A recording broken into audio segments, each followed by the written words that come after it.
हिंदुस्तान में मुसलमानों की मुआशी महरूमी।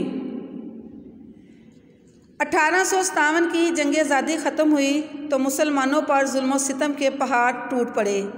अगरचे हिंदुओं ने भी इस जंग में मुसलमानों का साथ दिया, लेकिन वह मुसलमानों को तमाम कार्रवाइयों का ज़िम्मेदार करार देकर ख़ुद बरीउज़्ज़म्मा हो गए और मुस्लिम कौम ज़ेरे अताब आई और उन्हें संगीन नताइज भुगतना पड़े।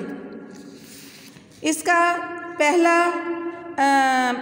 जो हेडिंग है वो है माली बदहाली की वजूहात।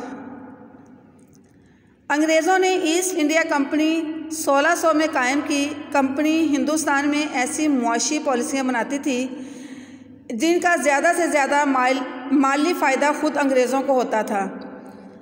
उन्होंने इस तरह की पॉलिसीज़ जो थी वो सब कॉन्टिनेंट के अंदर आकर मुतारफ़ करवाईं, जिनका ज़्यादा से ज़्यादा बेनिफिट जो था वो हिंदुओं और मुसलमानों की बजाय सबसे ज़्यादा फ़ायदा उसका अंग्रेज़ों को होता और उसके बाद मुसलमानों की बजाय ज़्यादा फ़ायदा अंग्रेज़ों के बाद हिंदुओं को होता था।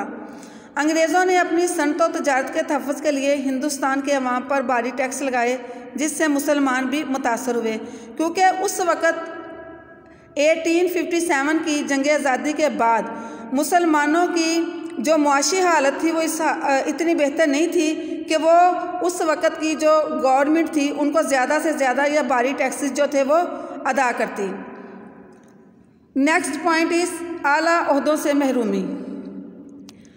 अंग्रेज़ों ने मुसलमानों को उन तमाम ओहदों से हटा दिया जो इनके आबा व अजदाद के दौर से इनके पास चले आ रहे थे, यानी कि वो सदियों से या साल से उनके जो बड़े बुज़ुर्ग थे वो इन ओहदों पर जो थे वो फाइज थे। मुसलमानों को नए ओहदों से भी महरूम रखा गया। इस तरह मुसलमान मुआशी तौर पर बदहाली का शिकार हो गए, यानी कि मुसलमान माशी तौर पर बुरी तरह जो थे वो तबाह बर्बाद हो गए और अंग्रेज़ों ने हिंदुओं को मामूली ओहदों से तरक्की देकर आला ओहदों तक पहुंचा दिया। नेक्स्ट पॉइंट है ज़रई ज़मीनों का इस्तेहसाल, यानी कि जो मुसलमान लोगों के पास ज़मींदारों के पास जागीरदारों के पास उनकी जायदाद ज़मीनी लिहाज से थी वो भी अंग्रेज़ों ने उनसे छीन ली।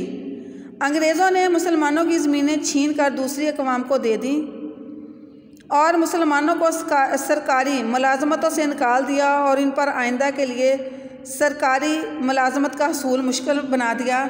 और उस वक़्त सर सैयद अहमद ख़ान ने मुसलमानों की हालत ज़ार का नक्शा कुछ यूँ खींचा है कि कोई बला आसमान से ऐसी नहीं उतरी जिसने मुसलमानों पर जिसने ज़मीन पर पहुँचने से पहले किसी मुसलमान का घर न ढूंढा।